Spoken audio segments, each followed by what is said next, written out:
Magandang hapon po from Cherry Hill, New Jersey. So, tawag ito, update tayo sa ginawang surgery sa akin, yung pag-remove ng total mastectomy. Tinagal na lahat ng even the excess skin dito sa left breast area ko. So, sa totoo lang, I've been wearing bra already for ilang araw na. Parang mga 5 days na akong nagsusuot ng bra pag ako'y lalabas. Kasi talagang naghilom na yung surgical site at merong soreness dito lalo na dito sa part ng kilikili. Kasi yung sugat is from the middle ng kilikili hanggang dito po. So ngayon, as you see, para akong my breast is because bumili ako ng prosthesis na for the left breast at okay naman siya. Gusto kong ipakita sa inyo para yung mga gustong malaman or magka-idea kung ano yung ginawa ko at may mga kamag-anak kayo na kailangan din or alam ko meron din sa inyo yung mga may breast cancer or history of breast cancer. Para lang kumbaga para additional option. So, okay siya. Kita nyo, maganda. Yung okay. So, papakita ko ang klaseng ng, unang-una yung bra. Napaka-importante yung klase ng bra na bibilhin. Actually po, binili ko lang ito sa Amazon.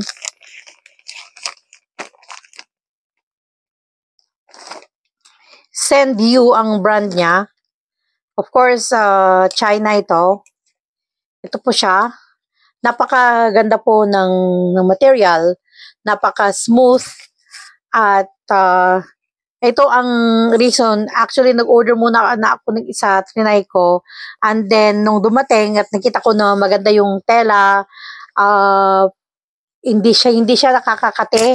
Alam niyo yung pag sensitive ang skin mo, pag pangit yung tela, nangangati ang balat mo. But itong tela niya is napakaganda talaga, yung napakalambot, napaka-smooth. Hindi po siya cotton. Saan ba yung kikita yung ano nito? Wala akong makita na mga ano niya. Natin. Highly appreciated. So, wala akong makita na materials niya. So, parang bamboo nga actually yung material niya eh. Napakalambot. So, ngayon, doon sa ilalim, kita mo na meron kang paglalagyan ng padding or prosthesis na pwede mong ilagay at yun, ipapasok mo lang.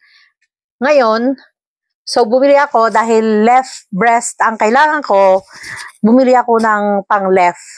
So ayan siya oh. So tignan natin, ang ganda, ang lambot niya.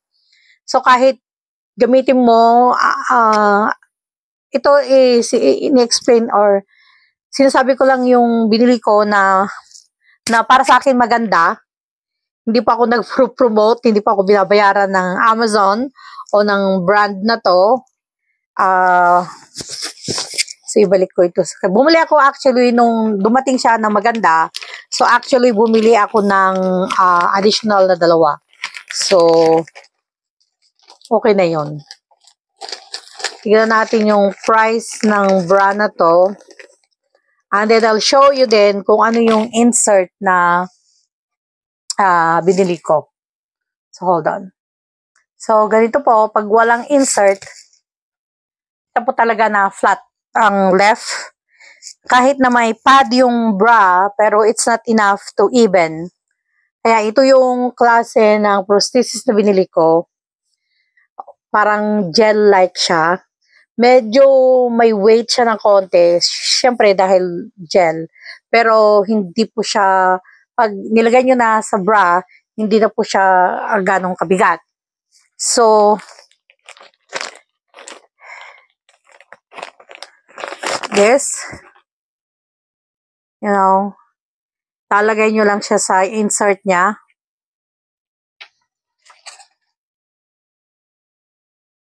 I'll show you.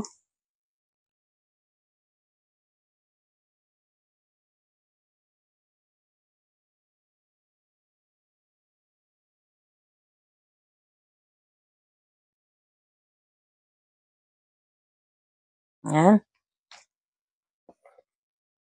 Okay. Ano po siya? Okay. So, ang bibilhin ninyo na size ng prosthesis is, for example, cup A kayo or cup B, depende sa cup, yun din ang bibilhin nyo, depende sa cup ninyo. Yes, because I'm cup C, so cup C po itong binili ko. Yan.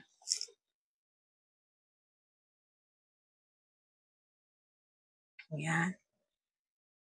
Kaya yun po, tingnan natin yung price.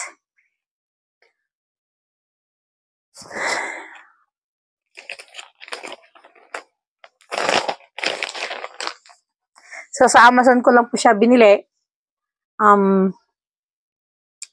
Tingnan natin yung price. Pumunta tayo sa Amazon. Orders. Bale. Okay. Yung bra po, na yung pinakita ko sa inyo, mastectomy bra ang tawag dito. $14.69 ang isa. So, siya. Yung kung kita. O hindi.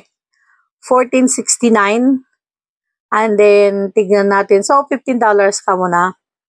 And then, tignan natin yung prosthesis na yun.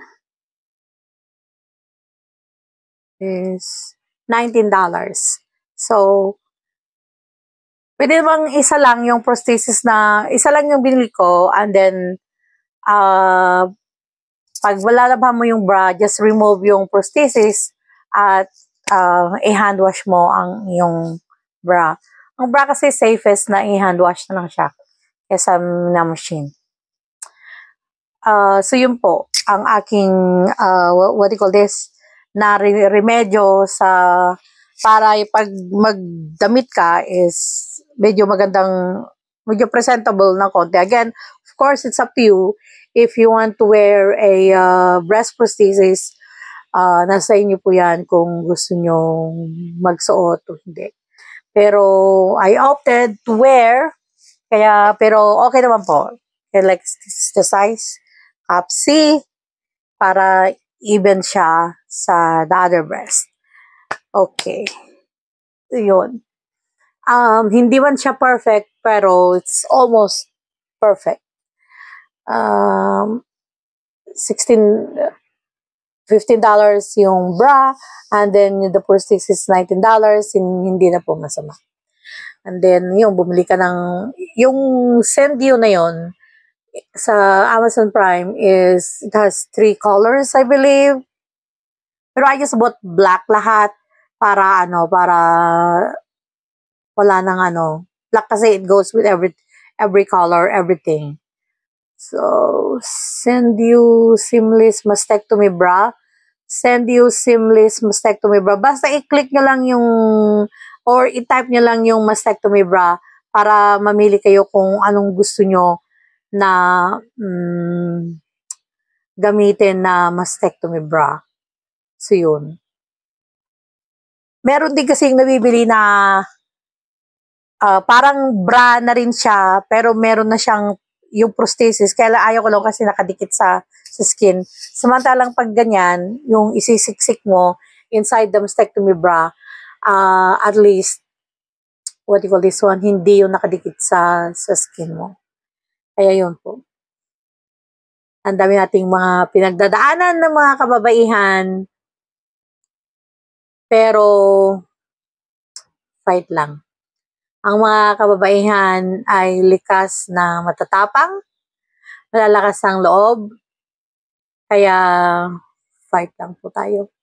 Kaya yung mga viewers natin, subscribers natin dyan na may mga pinagdadaanan na breast cancer or may mga history ng breast cancer, ayan po, nung mga nakaraang linggo, like I was very, very down.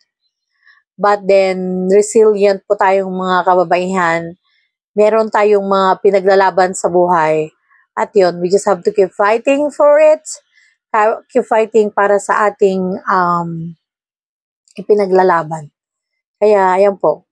So, okay naman na. Pag lumalabas na kami ng aking asawa or aking anak is, ginagamit ko na lang yung breast prosthesis na yon with the mastectomy bra and I'm okay. Kaya fight lang po sa mga kababaihan dyan na may pinagdadaanan na lalo na pag cancer pinag-uusapan sa breast, sa cervix. Alam mo yon yung mga part na pagkakaiba ng isang babae sa isang lalaki. Fight lang po. At nandito po tayo kasama ng ibang mga subscribers na nagbibigay ng lakas ng loob tuwing nadadown. Kaya napaka-importante po itong ginagawa nating vlog na sa isang middle age na babae na kagaya ko. So, I'm 54 years old. Alam ko kaya hindi ako nawawalan ng lakas para ipagpatuloy ang ating pag-video, pag-vlog ng mga nangyayari sa akin personally, because I know na marami ang nakaka-relate, marami yung mga dumaan na, at marami yung mga dumadaan, and I'm sure mga dadaan din, hindi naman sa pinagdarasal. Pero that is life. Nandito pa tayo sa mundo.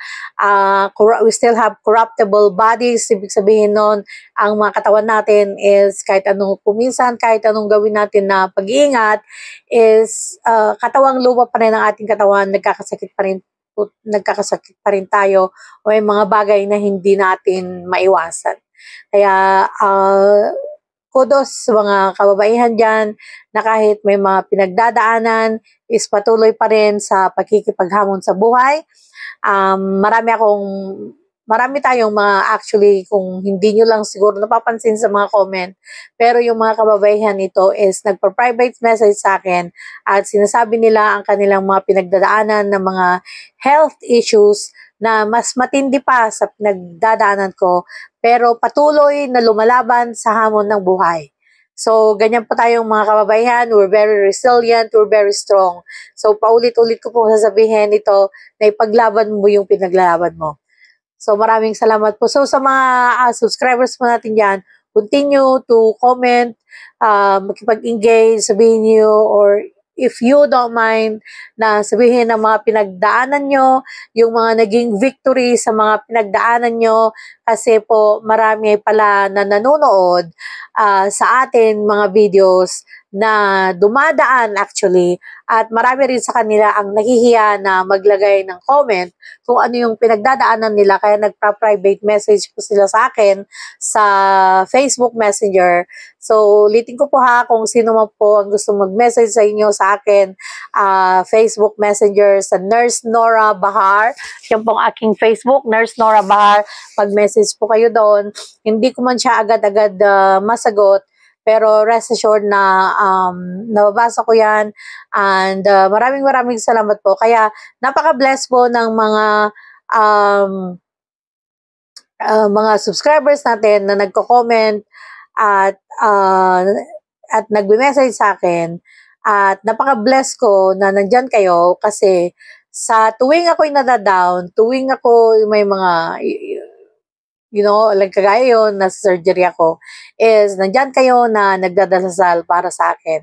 Like really, prayer helps and prayer move mountain. Prayers move mountain. Kaya maraming salamat po. Sana po patuloy niyong tagkilikin ang ating maliit na channel. Mag-comment po kayo, mag-like.